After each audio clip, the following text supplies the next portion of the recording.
Tonight, we're going to dive into one of the most dramatic nights ever recorded. We're focusing on two men, both under an incredible amount of pressure. What we're about to see are two trials, right?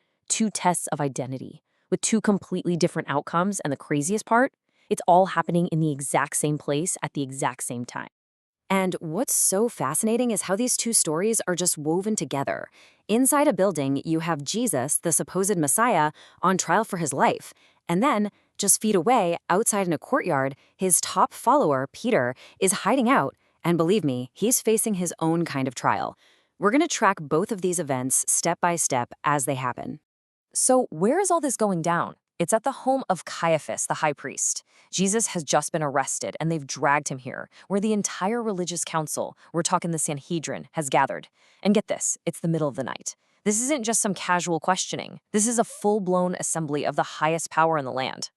All right, let's step inside first and see what's happening with the formal proceedings. It becomes obvious, like right away, that the goal here isn't justice. Nope. The council is actively and desperately looking for a reason to sentence Jesus to death.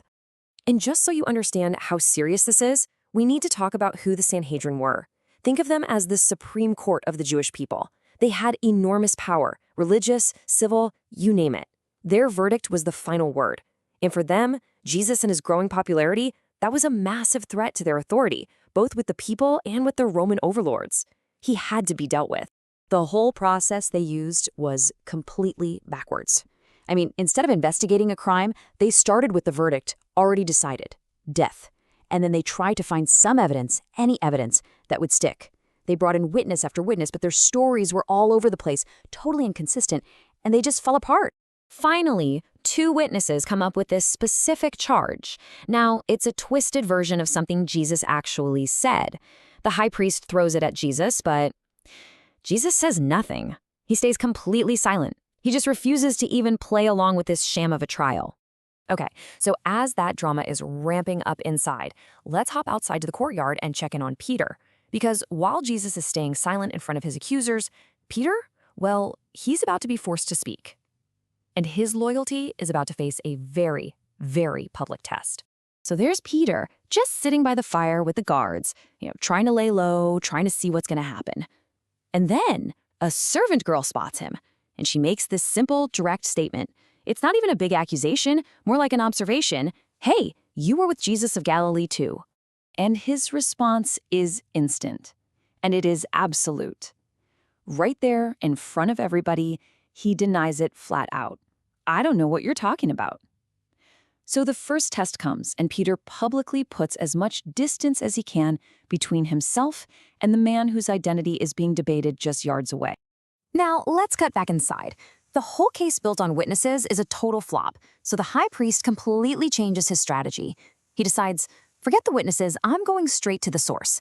He's going to force the core issue, Jesus' real identity, out into the open. This right here, this is the moment. The high priest puts Jesus under a sacred oath, which means he is compelled by law and religion to answer. And the question, wow, it could not be bigger.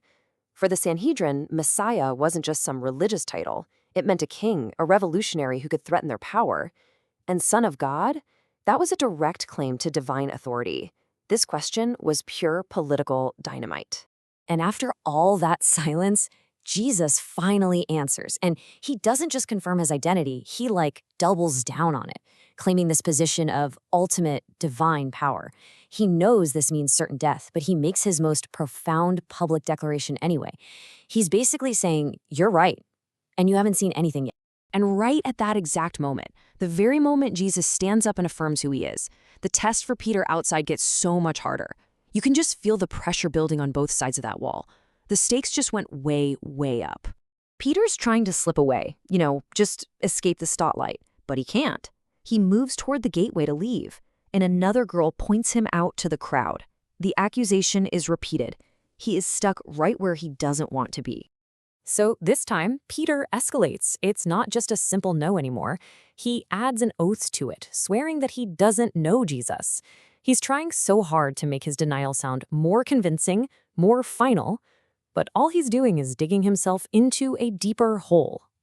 But it's not working. After a little while, the people standing around confront him directly. And now they've got evidence. It's not just what someone saw, it's how he talks. His Galilean accent is a dead giveaway, marking him as one of Jesus' crew. Backed into a corner with nowhere to go, Peter just breaks. He starts calling down curses on himself and swears to them with this incredible intensity. I don't know the man. This is it. A total and complete rejection of his identity as a follower. So there we have it. Two massive declarations. One, an affirmation of identity. The other, a complete denial. And with those words, the outcomes for both men are sealed. Let's look at what happens next. For Jesus, his declaration is immediately labeled blasphemy. I mean, in their eyes, a regular man claiming the power and position of God, that was the ultimate crime. The high priest literally tears his clothes in outrage, and the verdict from the Sanhedrin is fast and unanimous. He is worthy of death. And the sentence, it starts right then and there. This isn't just some legal statement. It unleashes this torrent of violence and mockery. They spit in his face, they beat him with their fists, and they taunt him, making fun of the very identity he just claimed at the cost of his own life. Now let's jump back to Peter. At the very second of his most passionate denial, a sound cuts through all the chaos in the courtyard. A rooster crows right as dawn is about to break. And that sound just triggers everything. A prediction that Jesus had made just a few hours before comes rushing back into Peter's head, a warning that he had so confidently brushed off, and it just came true word for word. And the weight of his failure, all three denials, the curses, the betrayal, it all just comes crashing down on him. He stumbles out of the courtyard completely broken and just weeps with this deep, bitter grief. His attempt to save his own skin has absolutely shattered him. So we end with this incredibly powerful contrast, don't we? In the same hour, in the same place, one man stands by his identity and gets condemned to die for it. Another man denies his identity to save himself and is just utterly broken by it. It really forces you to ask, what does this stark difference between them really reveal about who we are, about courage and about failure?